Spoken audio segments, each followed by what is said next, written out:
hologram today with my dear friend, Jennifer Johnson. Hi, Jennifer.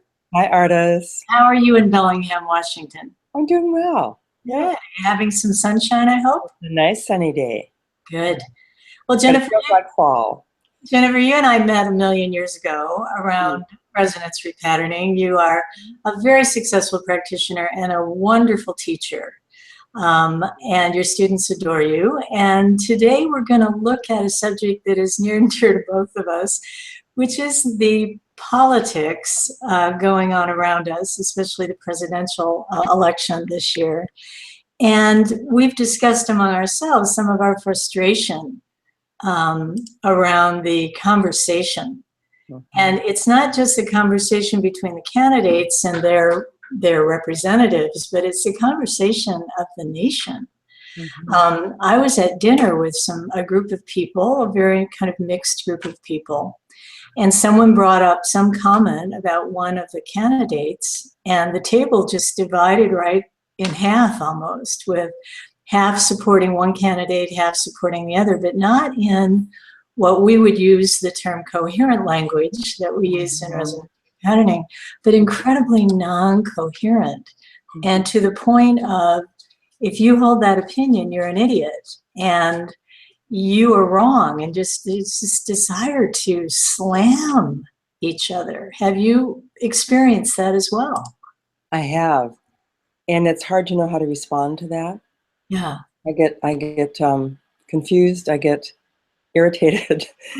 I don't know how to handle that really well. Yeah. It's frustrating.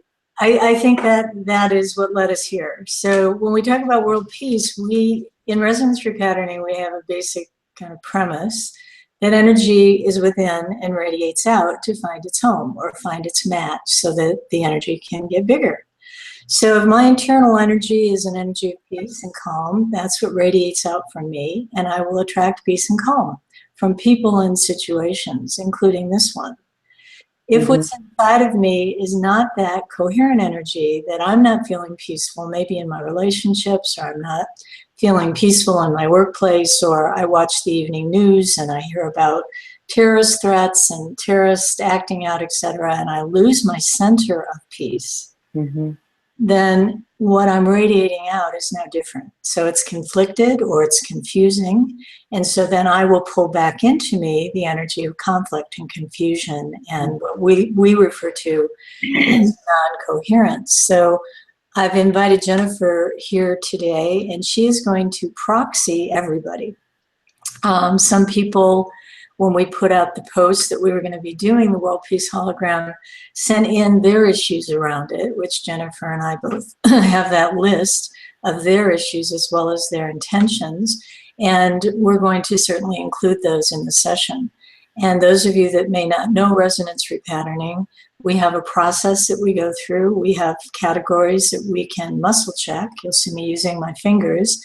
When the fingers stay together, that's a positive yes, go forward with that statement or that book or whatever. And then Jennifer will act as what we call a proxy. So she will hold the energy for everybody interested in this conversation. And so she will come up with responses for me. And then I will be checking to see, does the collective energy represented by Jennifer match the energy of that statement? Like, I am peaceful, or I expect a positive outcome, etc., or does it match the more negative ones? And we're simply identifying from a very neutral place. So Jennifer and I are not here to take a political stand about anything. I am Switzerland. I am totally neutral in terms of this conversation. My personal opinions don't belong in this conversation. We're going to take a look at this acrimony that is everywhere. And we're going to see what we can do, how we can change our internal energy state.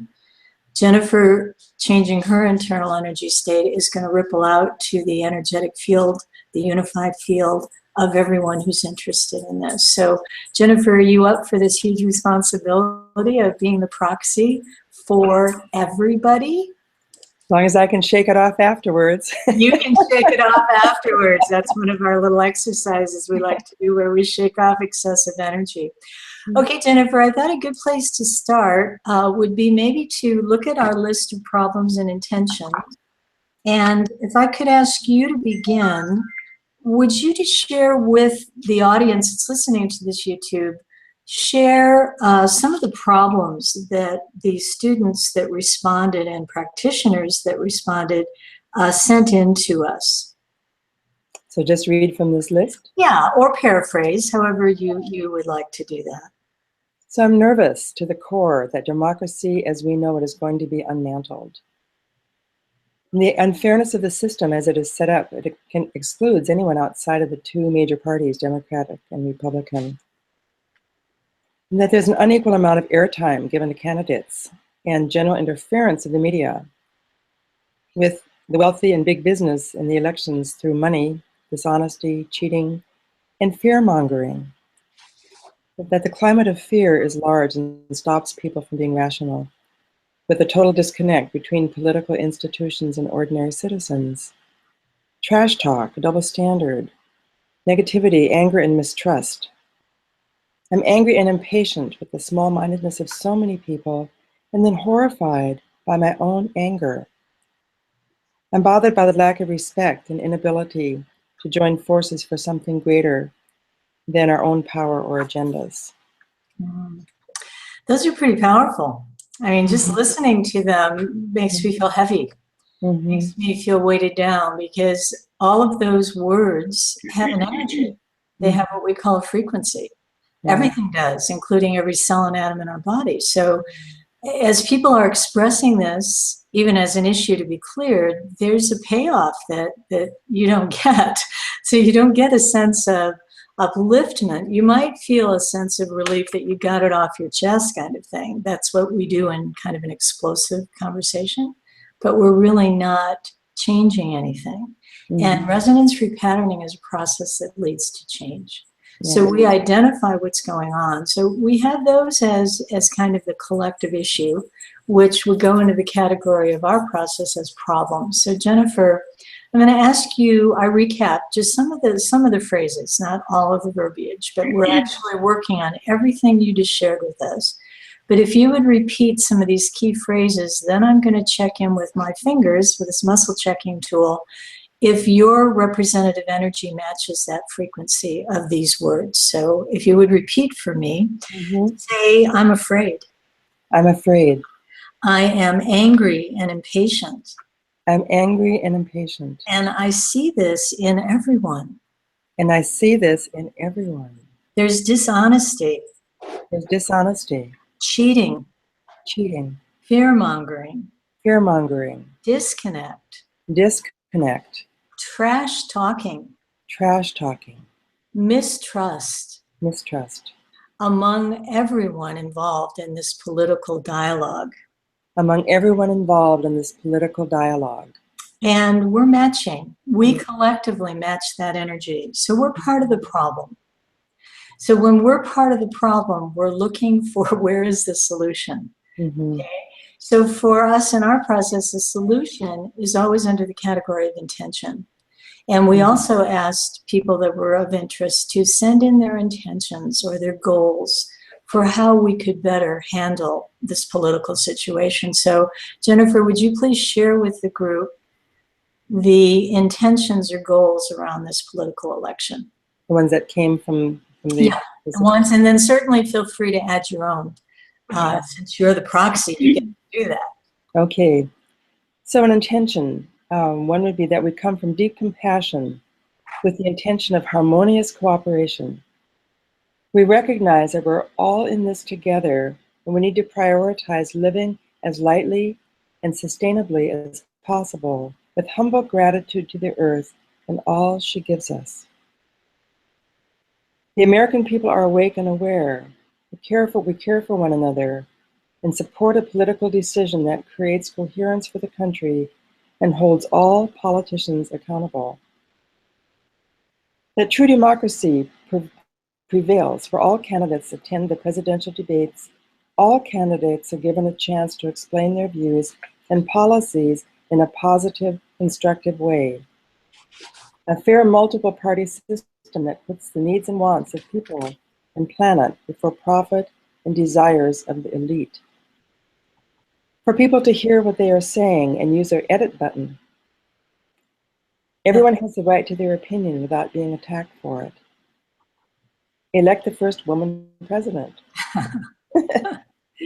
We find the common good and we act on that.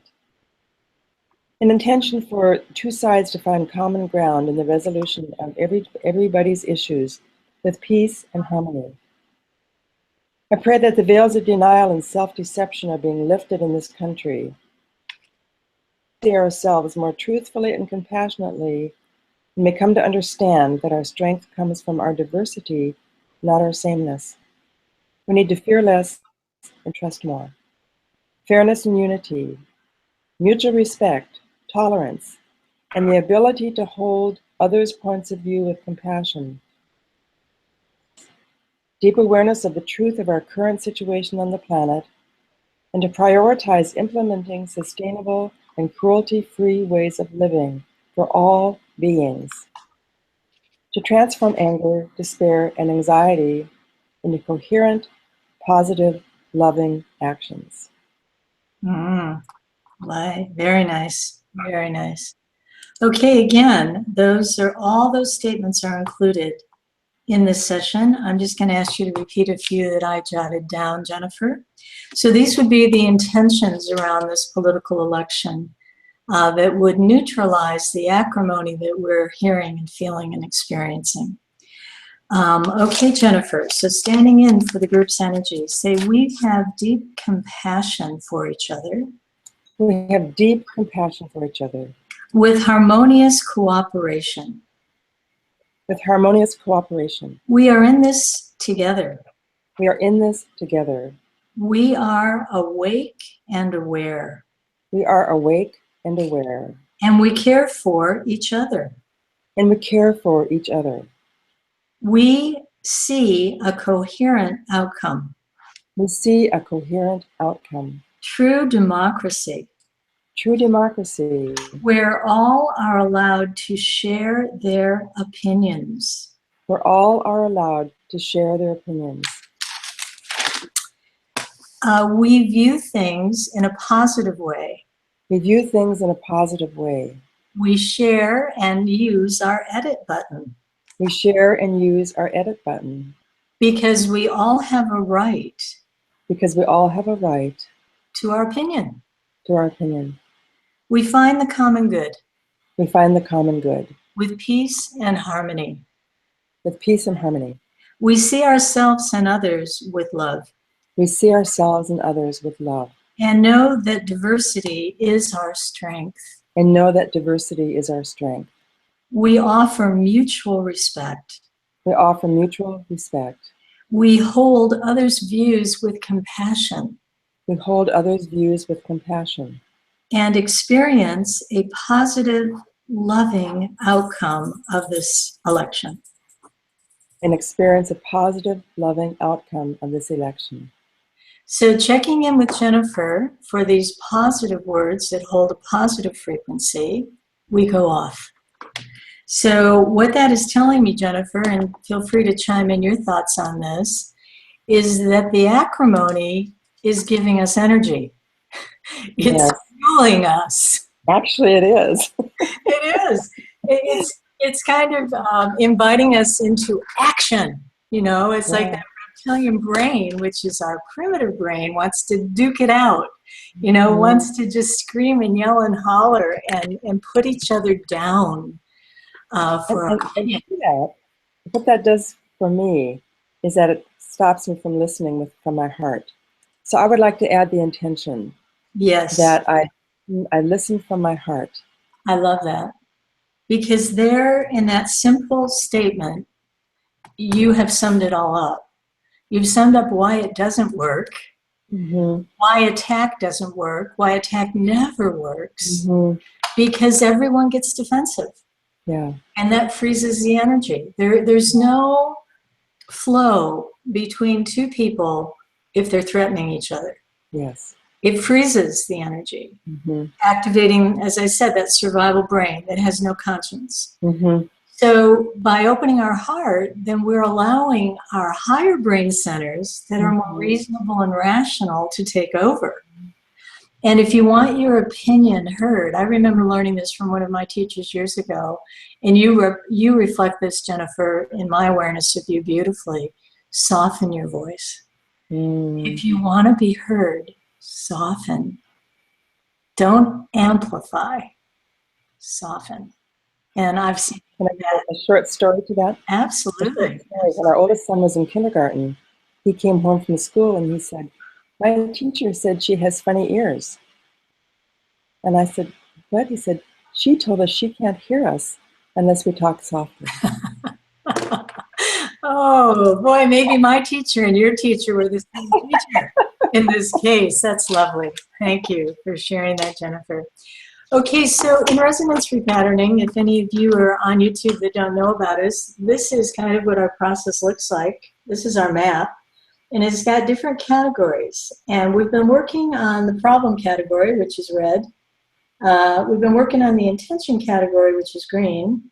And now we're going to look at this repatterning category, which takes us to the unconscious energy field. So everything that happens to us from in utero until the present moment, we have taken all that data in, and it's stored within our field.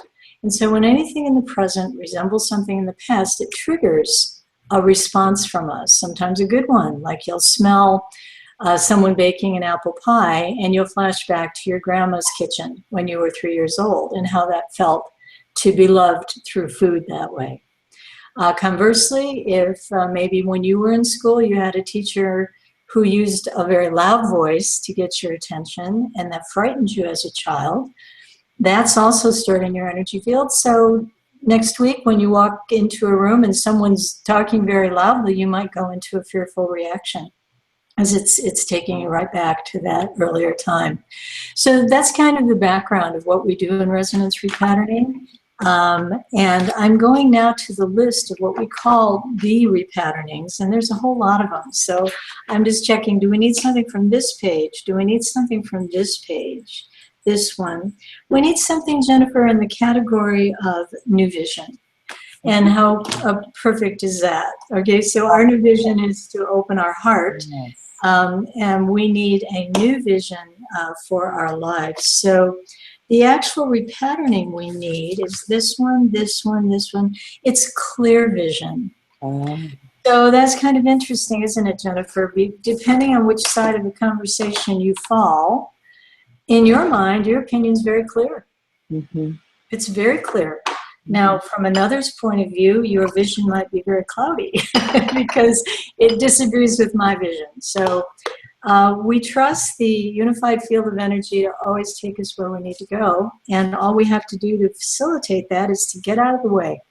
So we're getting out of the way, and we're letting the energy speak to us through the proxy of Jennifer and my accessing the resonance repatterning process.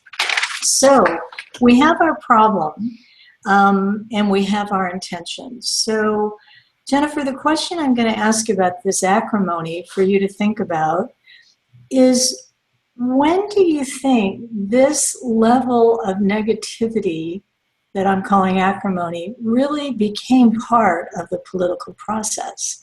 So you've had the experience of some decades voting for different candidates over the years. You participated in the process. In your opinion, and I'll certainly give mine as well on this, when do you think it started? Where people, instead of presenting their goals or dreams to become president, what I'm going to fulfill became, your wife is this and your kids are this, and let's dig up some dirt on your 20-year-old experience with drugs. When did that change? You don't have to give me an exact date, but around what election do you recall that change beginning? It's probably always been there, but I think that even back in 1960, in the when Kennedy won, there was a lot of conversation because of his religion, Yeah. And then the whole civil rights Mm-hmm. era, Mm-hmm. and the assassinations in the Mm-hmm. 60s Yeah. kind of changed how I viewed our culture. Yeah. It was such a shock. And I think this election in particular has brought to the forefront incredible divisiveness and blaming and distrust. Mm-hmm. Mm-hmm. I think I agree with you. I'm a child of the 60s, so that's where my kind of consciousness began. And I remember the innocence of, the Kennedy family. And then I remember when Nixon was running for president, and then some of the Watergate stuff got exposed. So I think there was that anything goes kind of attitude in the 60s that led to, the unveiling of some of the dirty dealings that had always been there. Right. It kind of felt like to me, Jennifer, there was a gentleman's agreement not to disclose it. Yes, I think Okay? that's right. And then for whatever reason, that went away. And I, again, see the buildup over time to the point where, say, people now in their 20s and 30s, they have no memory that it was ever any other way. We didn't know President Kennedy was living on painkillers and getting injections. And, it was kind of a little hinting he might have been a bit of a philanderer, but nothing too much. Right. And was the family man and all of that. All this stuff only came out after the fact. So I think that's really important, that the media influence, Yes. and that led to more and more, how do we feed the beast? Well, we feed the beast with more gossip. So I think that's endless. Yeah, endless gossip. So we have a sense of when it started, and the statement that's coming up is, I accept that politics have always been this way and always will. They've always been this way and always will be. So talk about a hopeless attitude. Jennifer, let's check the energy of that against your representation. Say, I accept that politics have always been this negative way. And they always will be. Yeah, so we've given up. The energy of giving up is the energy we've matched. All right, and how does this feel to you? So you said holding an open heart would make all the difference for you.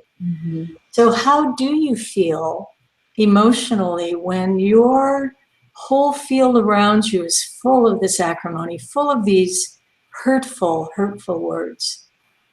Well, what I'm recognizing is that I'm closed in. I'm not breathing.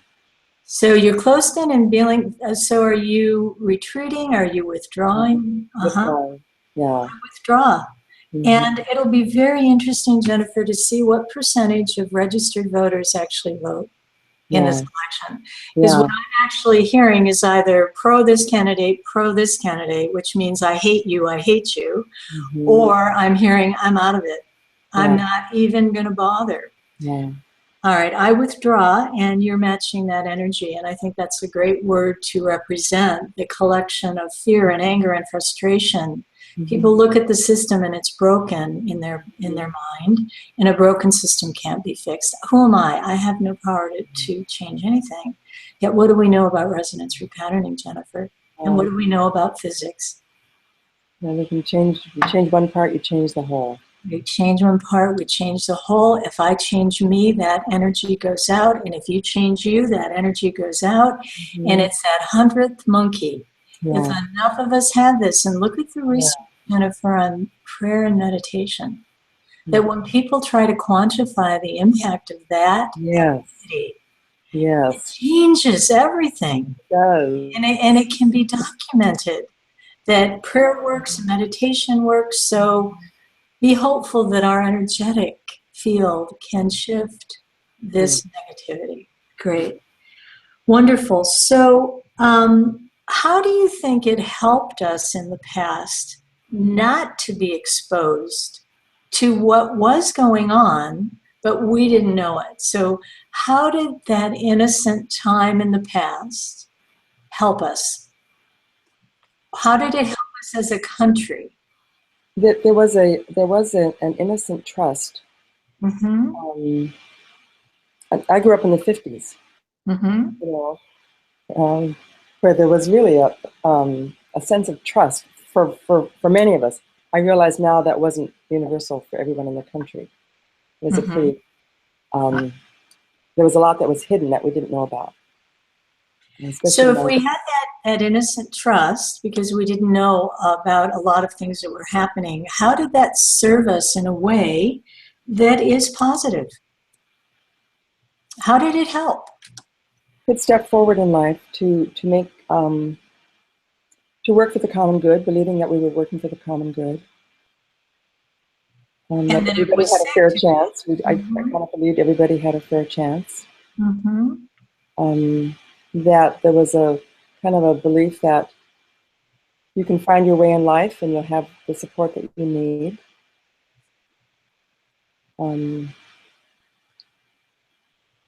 Dare to dream. Mm-hmm. Life is good. Mm-hmm. Excellent. Life is good. It's safe to dream. So I'm writing down what Jennifer's saying and just checking, do we need to get any more? And I'm getting no.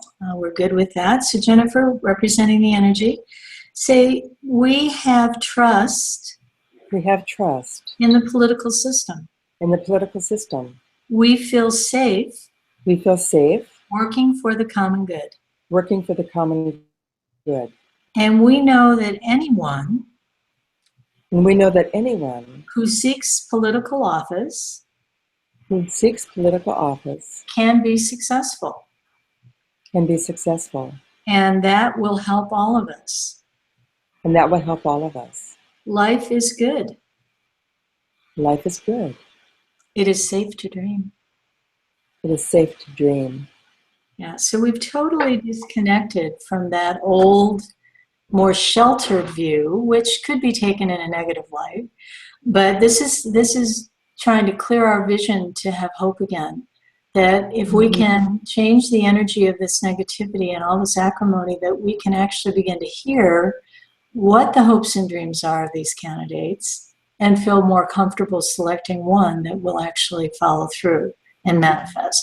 And that trickles down. It isn't just a presidential election. It goes all the way down to city councils, you know, and school boards and everybody else. This level of intense negativity is prominent everywhere. It's everywhere. It's like a virus that has no filter on it. It infects everybody it touches. And that's what we're hoping to change, is that infection that I feel we're all experiencing.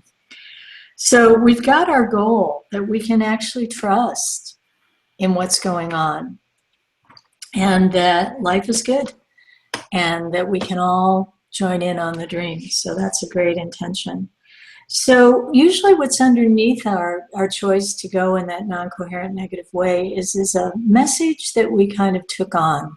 It could be a message from our families. It could be a message from our religious group that we're affiliated with. It could be a message from our community that we live in, and it could be a message from our whole country. Okay, but it's a subtle kind of unconscious message that we are relating to. And I have 12 things to choose from, and I'm just going to check by the numbers. So it's between 1 and 6. No, it's number 7. It's number 8. It's number 9. It's number 10. Okay.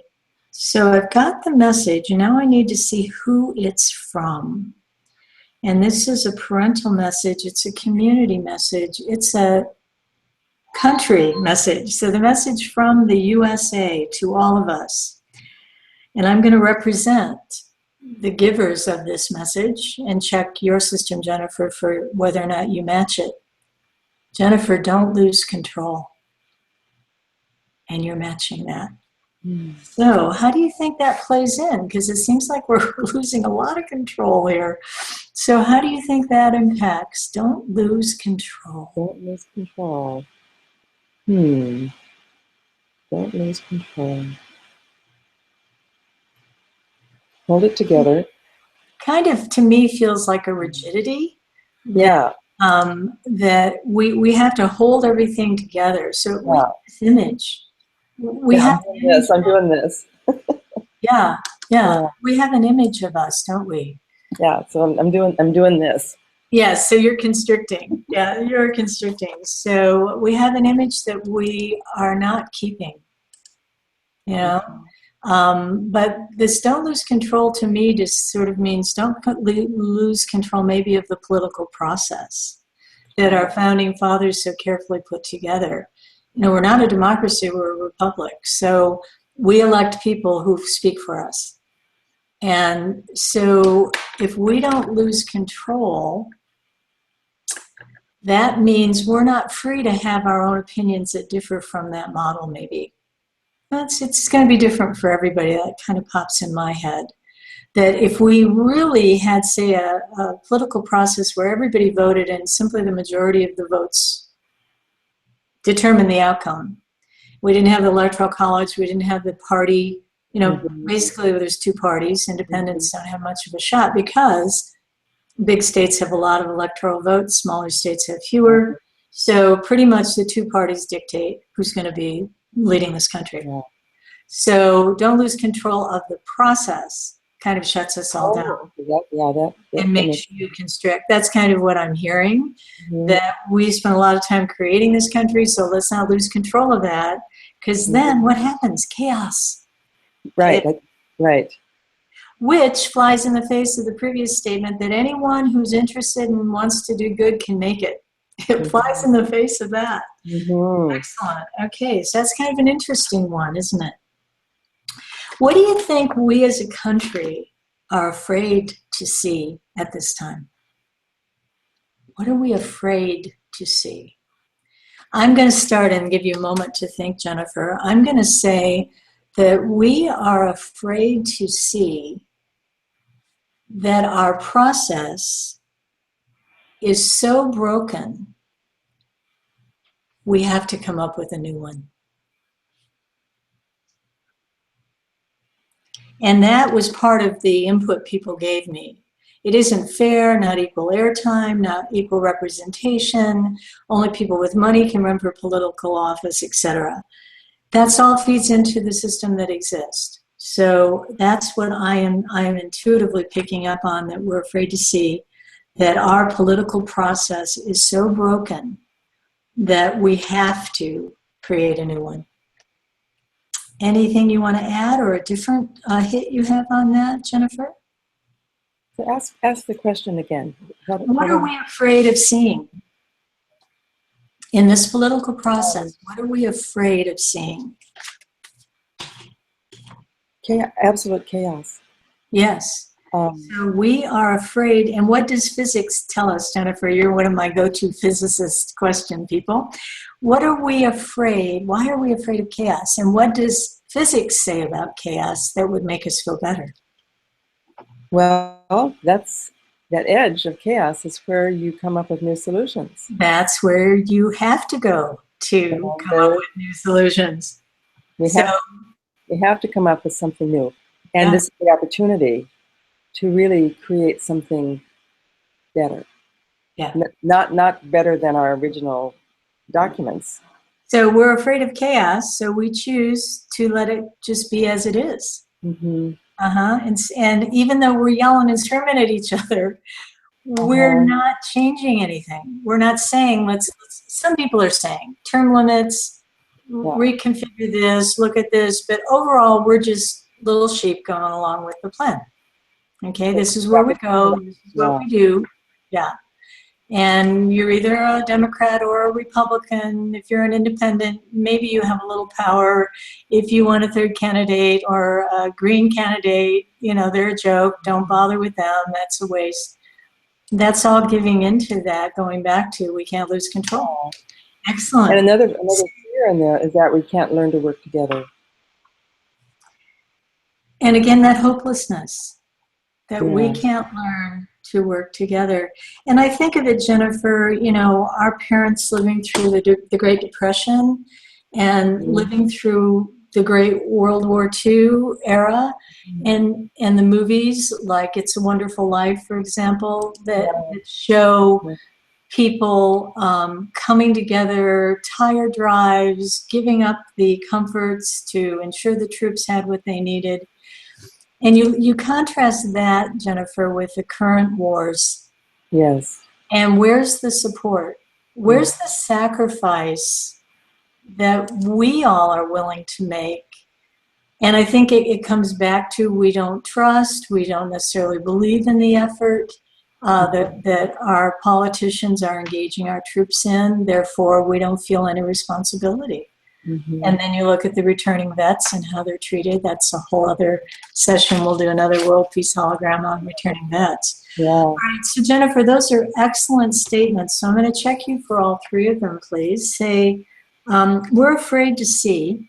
We're afraid to see. That our political process is so broken. That our political process is so broken. That it can't be fixed. That it can't be fixed. And we have to create a new one. And we have to create a new one. And we're matching the energy of that. So that's one of our fears. Say we're afraid of chaos. We're afraid of chaos. So we choose to let things be as they are. So we choose to let things be as they are. In spite of our anger. In spite of our anger. Yeah. So even though we're really angry about it, we're just not going to do anything. Say we can't learn to work together. We can't learn to work together. And we're on. So those are all some of the underlying issues that are contributing to this dialogue about politics right now. Good. And now we're going to look at our autonomic nervous system. So the autonomic nervous system controls the basic functions of life. So I would say to you, Jennifer, dilute the pupil of your right eye. And you couldn't do that because you're not seeing something that engages the brain and the autonomic nervous system to expand the pupils. That's out of our control. It's automatic. So there's an overactivation of the sympathetic nervous system. So the autonomic nervous system is the fight-flight, which is the SNS, sympathetic, and the relaxation, parasympathetic. So there's an overactivation, not of relaxation here, but of heightened arousal, which is sympathetic. Oh, you're going to love this one, Jennifer. Please say the statement, I blame others. I blame others. For all that is wrong. For all that is wrong. And on for that. So again, what we teach is if we keep pointing our finger at other people as causing how we feel, then we're a victim. When we say there's something inside of me that is creating that energy, then we can change it. Because we can't change other people. We've all tried and we know that doesn't work. Okay, so we have this overactivated sympathetic nervous system going on. And there is a primary negative belief about seeing that needs to be identified. And I have a list of 22 of them, and I'm just going down the list. This is interesting, Jennifer. I want you to reflect on this and give me your thoughts, if you will. I don't deserve to see clearly. I don't deserve. So is that part of the surrendering?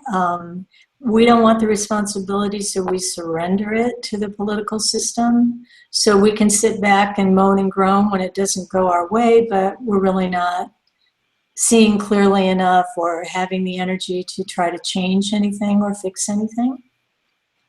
Well, I'm not worthy piece also looks at my one vote doesn't count. Let's add that in. That I'm just one person, and what I have to say is not going to make a difference. I'm too small. Mm-hmm.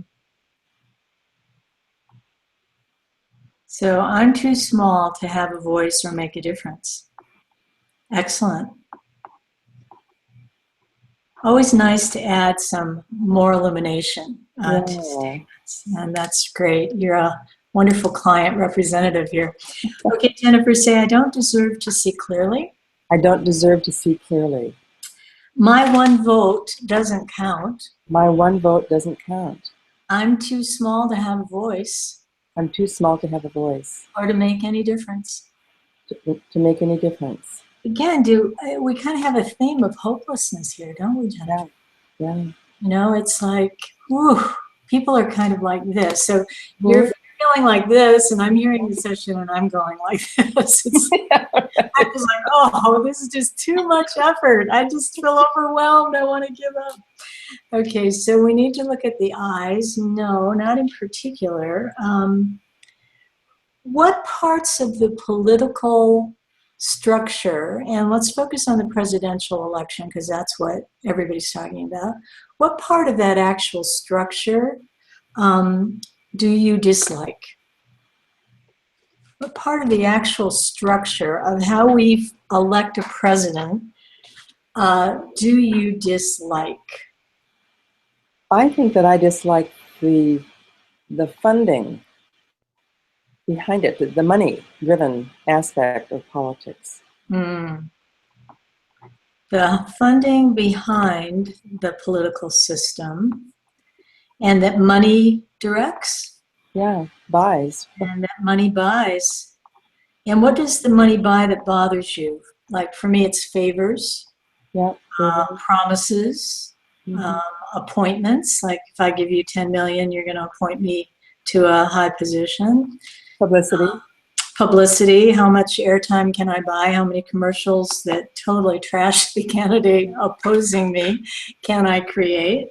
Influence. How much influence can I have? I dislike the two-party system, and I dislike the Electoral College. I honestly do not think in this day and age where we've got educated people and nonstop communication opportunities that needs to happen. So I really dislike. And I dislike the lack of term limits. And I dislike the fact that once a president is elected, Jennifer, they get about one more year to focus on being president. They get about 1 year to focus on being president, and they spend the next 3 years trying to get reelected, so they get 4 more years to be a lame duck. So all around term limits, and then what a politician has to do to win. Did you see Primary Colors with John Travolta and Emma Thompson playing Bill and Hillary Clinton? Any of you that have not seen that, it would be really good to view it at this time, because it really helps you understand that oftentimes people, as they portrayed the Clintons, they start out with really good intentions. And in order to get to where they want to go, though, they have to make promises and deals and compromises. And I just think regardless of what party you're affiliated with, it would be really helpful to get kind of that backroom view of what's going on right now. So Jennifer, these are great. Let's just check your energy field for these, please. I dislike the funding. I dislike the funding Behind the political system. Behind the political system. That buys. That buys. Favors. Favors. Promises. Promises. Appointments. Appointments. Publicity. Publicity. Influence. Influence. I dislike the two-party system. I dislike the two-party system. Of exclusion. Of exclusion. The Electoral College. The Electoral College. The whole issue of term limits. The whole issue of term limits. And what politicians have to do to win. And what politicians have to do to win. Yeah.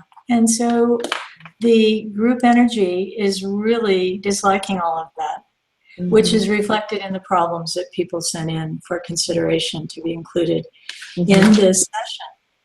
All right, so now we're going to shift to the positive a little bit. I'm getting tired of all these negative statements, and I'm feeling like I'm collapsing. So I need to open my heart a little bit and focus on some positive things here. So interesting research has been done on stressful situations, and things like people that were in concentration camps or people that are in solitary confinement in a prison or in a war situation, like a POW.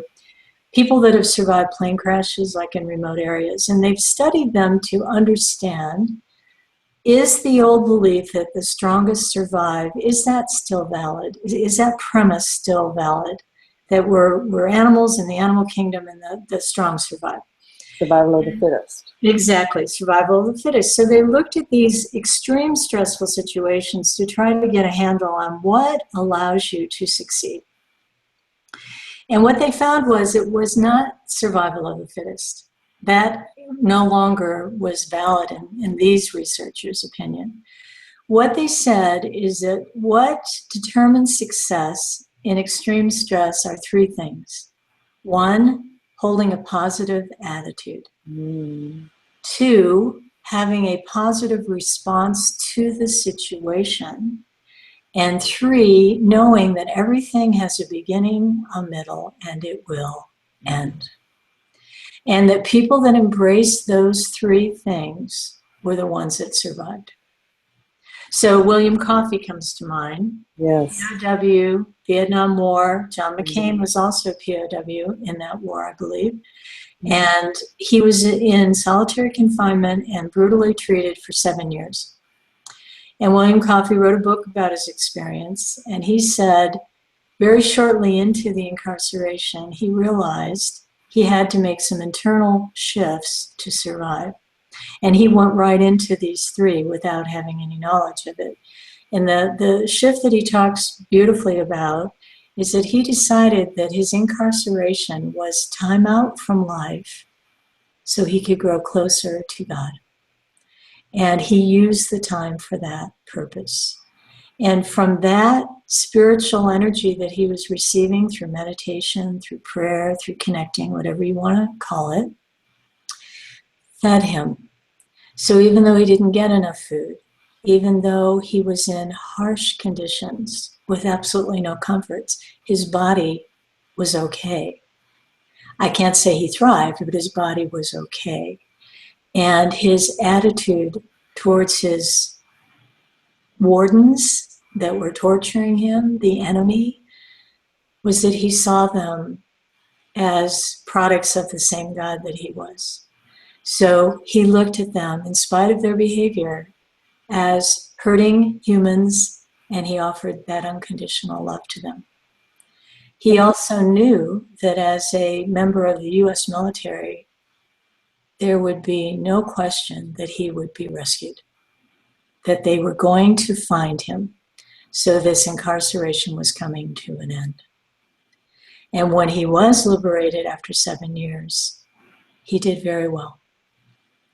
Can I say something about that? Yes, absolutely. I heard him speak some years ago, and in the group that I was with, there was a Vietnam Army nurse, and there was a Vietnam protester. Different sides of the story. Very much. He invited people from the audience who had unresolved issues with that war to meet with him.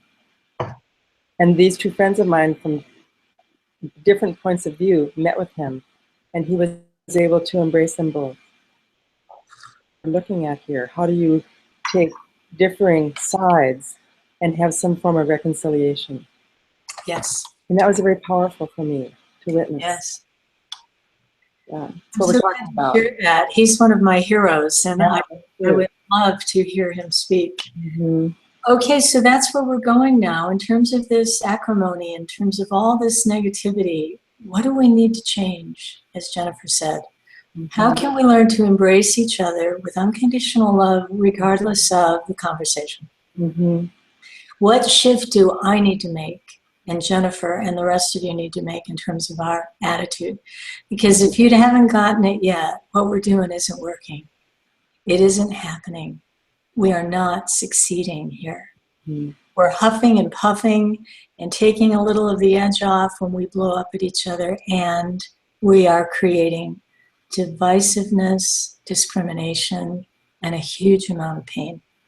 It isn't working. We must change. So we'll have a list of positive attitudes, Jennifer. Let's see which one we need. 1 through 6, we need 7, we need 8. So Jennifer, if you would share with the group the statement, I discover the positive. I discover the positive In every challenging experience. in every challenging experience. And we don't match that.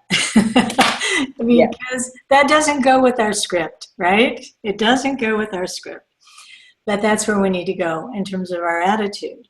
Our response that we need, and we know what the current response is, right? I'm right, you're wrong. Not only am I right, but you're an idiot for your opinion. That's really what everyone is saying, except you and I, Jennifer. We're above that. We're Switzerland, right? We're neutral.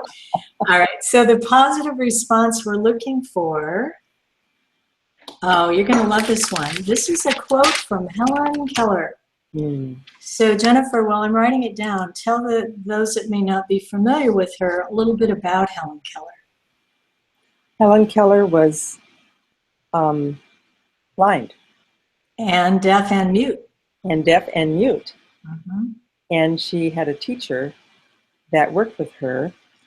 And Helen Keller had a positive attitude towards life. She made great contributions to life. She is highly revered and honored and respected, and a teacher for all of us. And an author. And this is one of her statements that's widely quoted. And thank you for sharing a little bit of her history, Jennifer, because I think that needs to always be the context in which you hear this next statement. So Jennifer, here is the positive response we need to embrace. I have faith. I have faith. That when all doors are closed. That when all doors are closed. A window of opportunity. A window of opportunity. Is always open. Is always open. If we could only grasp that. We are not matching that energy, but what a beautiful message, and we will match it when we're done today. A positive concept of time. It seems to me that since the primary started, it was like 10 years ago. It feels like it's been interminable in terms of all the candidates and all the dialogue and all the debates, and it just feels like it's been forever. So that's going to increase my stress because I don't see how this is all going to come to an end. So the statement that we need is this one. So Jennifer, please let me feature you so you can say the statement for the group. Say, I easily move. I easily move. With the rhythm of life. With the rhythm of life. With its ups and downs. With its ups and downs. And changing circumstances. And we are not matching that. So whatever the outcome is, we need to move on with life. We need to move to the rhythm of life and say we have ups, we have downs. I like this one, I didn't like this one. This one won, this one lost. It's whatever candidate does when they make that phone call.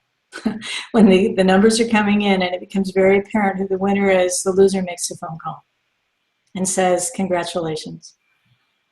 Hopefully. I don't know what they really say, but what do you think they really say, Jennifer? We're on YouTube. We can't be too nasty here.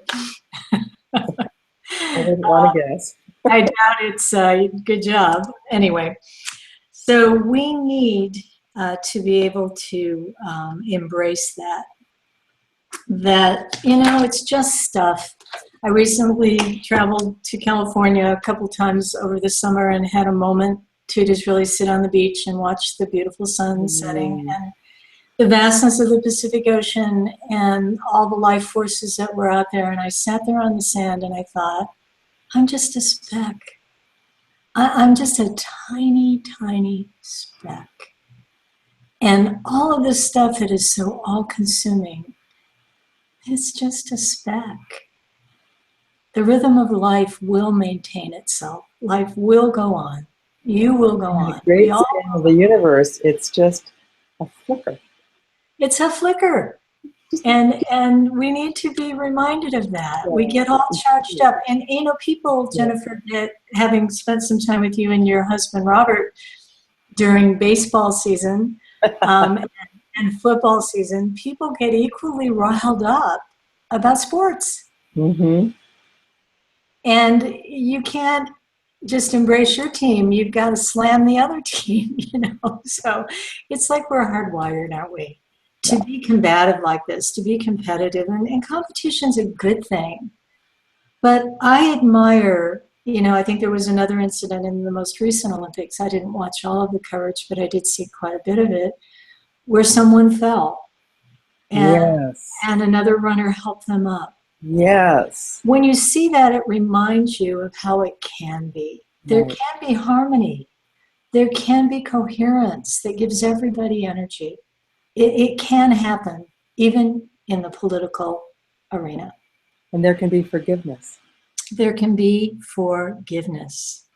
There can be forgiveness.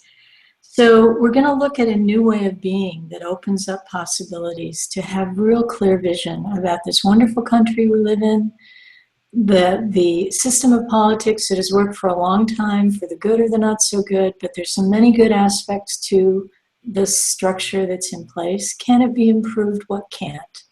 Everything can be improved. And it's up to us to change things. So put our energy out, but not in a negative way. That just creates resistance. Putting it out in a loving way, as Jennifer said, I open my heart, is the answer. I know it sounds simplistic, but it truly is. There's only love or fear. Pick one. Mm-hmm. But if you pick one, you don't get the other one. Okay, so if you're picking fear, you don't get the love. So think wisely about how you are reacting here. Mm-hmm. So we need 1 through 3, 4, 5, 6, 7. Here's our key, Jennifer. Say, I relax. I relax. And breathe deeply. And breathe deeply. And freely. And freely. And we're not matching that, so we're off for that one. Shall we move the energy, Jennifer? Shall we change it? Let's do it. And that is one of the final pieces in our process, is we move the energy. We change it. We say, okay, what do we want instead? And we do it. Mm-hmm. So do we need visualization of any kind? Do we need a movement? We need a breath. Okay, so we need this one. We need the control pause with tapping the thymus. So let me kind of explain this to people. The control pause is you breathe in and you just hold your breath. And you breathe all your breath out and hold it. As you're holding your breath out, your thymus, if you find the hollow of your throat and come down 1 or 2 fingers, you're going to be in the area of your thymus gland, which is all in here. And you're going to just use a couple of fingers and gently tap that thymus gland as you're holding your breath out. Then you'll take another breath in through the nose. Let all the air out through the nose. Keep the tip of your tongue on the roof of your mouth. That's the floor of your brain, so it will support the brain in being integrated. Tapping the thymus opens up the heart, and we're coming right back to that I open my heart statement, Jennifer, that you gave us. So we're right back where we started. So let's do this, and I'll check when we're complete. So take a deep breath in through your nose, tip of the tongue on the roof of your mouth. Exhale through your nose, and tap your thymus as you hold that breath out. Excuse me.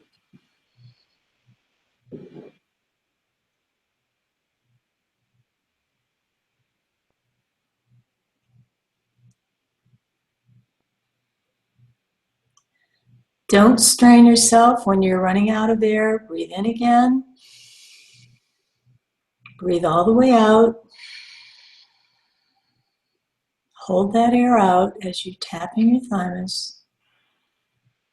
Feel hope. Feel optimism. Feel your heart opening. Feel the new possibilities.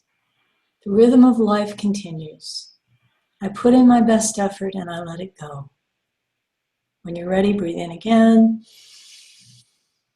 Let all your breath out. Hold it out as you tap your thymus to open your heart.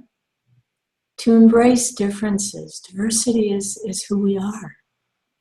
We welcome diversity. We welcome opinions.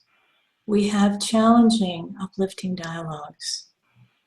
We identify what works and make more of that. We identify what doesn't work and quit feeding that. It's possible to have a genuine conversation, a genuine debate of ideas, while honoring the differences in each other's opinions. See, the press is finally getting this. See, the coverage is finally getting this. See that whole need to feed the machine is changing and shifting. Look at all the barriers that have already been broken. We've elected a president who's partially African American and white, blend. We have a candidate who's female. If she were elected, that would be breaking through a ceiling. Look at the makeup of the Supreme Court, look at the makeup of Congress, and you see diversity. Now let's amplify that energy. Everyone who is qualified has a chance and is supported. Okay, Jennifer, let's integrate that. Just take a couple of natural breaths in through the nose, out through the mouth.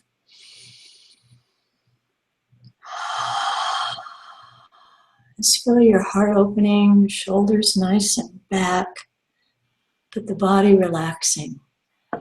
Oh, we've been really stressing that sympathetic nervous system, and we're like this, we're like this. Now we're feeling that opening as we relax into the parasympathetic that says it's okay to let go. The danger is over, the threat is gone, and I can just be at peace. And this is a world peace hologram. We want peace. We have to be peace. I can't radiate peace from this. I can't radiate peace from this. I can't radiate peace from this. I can only radiate peace if I am peace inside of me. Okay. All right, looks like we've integrated, Jennifer. So now the final part is we're really going to look. Ardis, I'm going to take my computer downstairs. I'm just about out of power. I need to plug it in. Okay, so I'll chat a minute while you. Yeah. Okay, great. No problem. So what we're doing now is we're going to review the statements that came up, and we're going to see where our energy, now that we've done the breath and tapping on the thymus, we've changed the field of energy. So we're going to see where everything falls now. So have we made the change that we expected to make?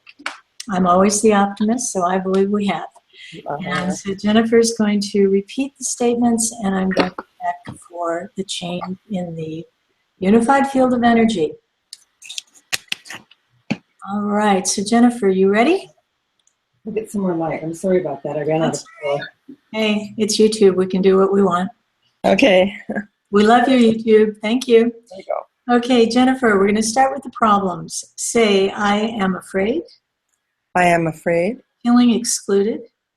Feeling excluded. There's so much dishonesty. There's so much dishonesty. Cheating. Fear-mongering. Fear-mongering. I'm disconnected. I'm disconnected. There's trash talk. There's trash talk. Impatience and anger. And anger. Within myself and others. Within myself and others. And we are no longer holding that energy. Nice. Let's look at our intentions. I have deep compassion. I have deep compassion. For everyone. For everyone. And everyone's opinion. And everyone's opinion. I experience harmonious connection. I experience harmonious connection. And cooperation. And cooperation. Knowing we are all in this together. Knowing we're all in this together. We are all awake and aware. We're all awake and aware. We are coherent. We are coherent. In our unified field. In our unified field. And expect a positive outcome. And expect a positive outcome. A reflection of true democracy. A reflection of true democracy. Where everyone is allowed. Where everyone is allowed. To share their opinion. To share their opinion. To share their views. To share their views. And their positions. And their positions. In a positive way. In a positive way. We use our edit button We use our edit button because we all have a right to our opinion. because we all have a right to our opinion. And together we find common ground. And together we find common ground. With peace and harmony. Peace and harmony. And we see ourselves and others with love. And we see ourselves and others with love. We embrace diversity. We embrace diversity. Knowing diversity is our strength. Knowing diversity is our strength. We have mutual respect. We have mutual respect. And deep compassion. And deep compassion. With our open heart.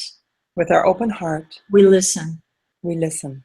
And experience a positive, loving outcome. And experience a positive, loving outcome. We are now matching that. Excellent, excellent. Nice shift there. Okay, now the statements from our clear vision. I accept that politics has always been this negative way. Always been this negative way. And always will be. And always will be. We're no longer okay with that. Yay. I withdraw. Yay. I withdraw. That has shifted. We have trust. We have trust in our political system. In our political system. We feel safe. We feel safe. Working for the common good. Working for the common good. And we know that anyone who sees. And we know that anyone who seeks political office can be successful with an agenda that will help all of us. Life is good. Life is good. And it is safe to keep dreaming. And it is safe to keep dreaming. And we're matching that energy. Excellent. Nice shift on that one, Jennifer. This is a message from the collective USA to all of us. Don't lose control. Don't lose control. We go off for that now. We're going to be out of control. That's a good thing. That's the chaos theory. Where all the growth is.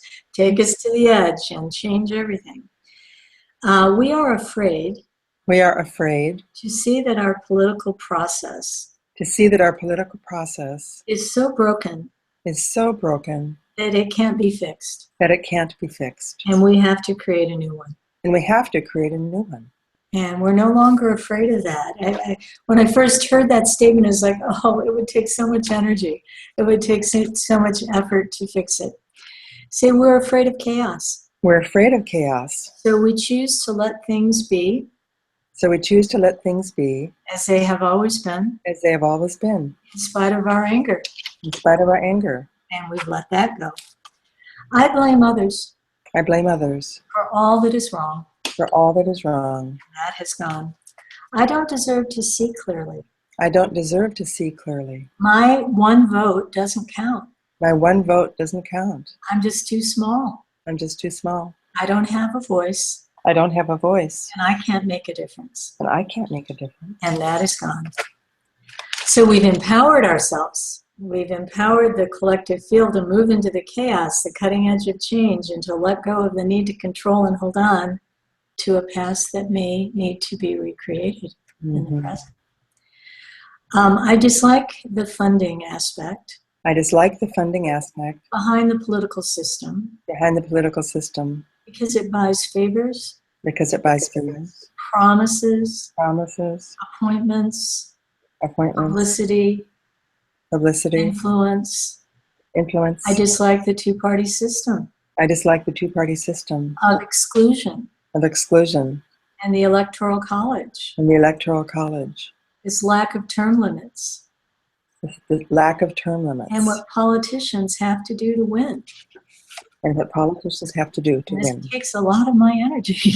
And we're now off for that. So we may still dislike all of that, but we're not going to let it fuel us.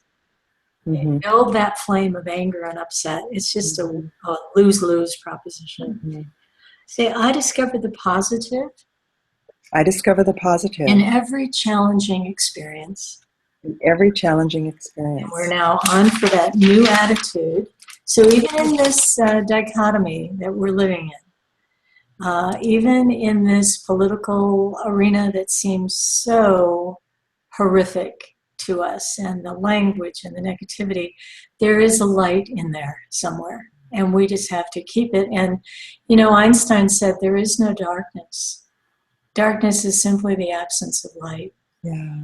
And we also know that a tiny speck of light defeats darkness. Mm-hmm. So no matter how dark it feels, it isn't going to be forever. Okay? Things can change. We can find the positive. And all the darkness in the world cannot put out the light of a single candle. That's right. Beautiful quote. I've heard that one before. Now, this is our new response. I have faith. I have faith That when all doors are closed, that when all doors are closed, a window of opportunity a window of opportunity is always open. is always open. So we're aligned with Helen Keller's quote. Excellent. And this is our time concept. I easily move I easily move the rhythms of life, with the rhythms of life, with the ups and downs, with the ups and downs, changing circumstances, changing circumstances. and we are on for that. So we're going to flow here, Jennifer. All right. Our last statement, I relax. I relax. I breathe deeply I breathe deeply and freely. and freely. And we're matching that. So let's take a moment to do that final statement. Let's relax. Let's open our heart. You just do it with an intention. I open my heart. Breathe deeply. And freely let it go. Breathe deeply. Freely let it go. We are complete with our world peace hologram repatterning. Jennifer Johnson, my fellow teacher from Bellingham, Washington, and I'm Ardis Ozborn from Scottsdale, Arizona. And we've given you an opportunity to air the issues you have with our political system, this political election, and to bring in your intentions of how you want it to be. That led us to clearing our vision on many levels and embracing no matter how difficult things are, there is a way through. Together we can find that. As individuals, we don't have as much power. We do feel small sometimes. But if we entrain our energy together, that's universal principle, we entrain our energy together, we have more energy to create the good that we're yearning for. So personally, I'm going to stay hopeful and optimistic for the outcome of this situation. And that the chaos that we are experiencing, rather than reacting with our anger and our upset and our negativity and our attacks, which is that whole fight-flight energy going on, that we simply relax and trust and have faith that there is a bigger plan and it's unfolding. And all we can do is bring our own peace to the table. And to have that experience, I have to be that experience. So be at peace within, radiate that peace without, and sit back and watch what happens. Any final thoughts, Jennifer? Amen. Amen. Jennifer, it was great working with you on this session. Thank you so much for representing the group. You are no longer proxying the group's energy. You're back to yourself. You may want to shake that off just to make sure no residual energy is happening. So from Jennifer Johnson in Bellingham, Washington, Ardis Ozborn in Scottsdale, Arizona, Resonance Repatterning teachers, we thank you for your time. Be at peace, be peace, and then watch peace experienced and played out in your world. Goodbye. Bye.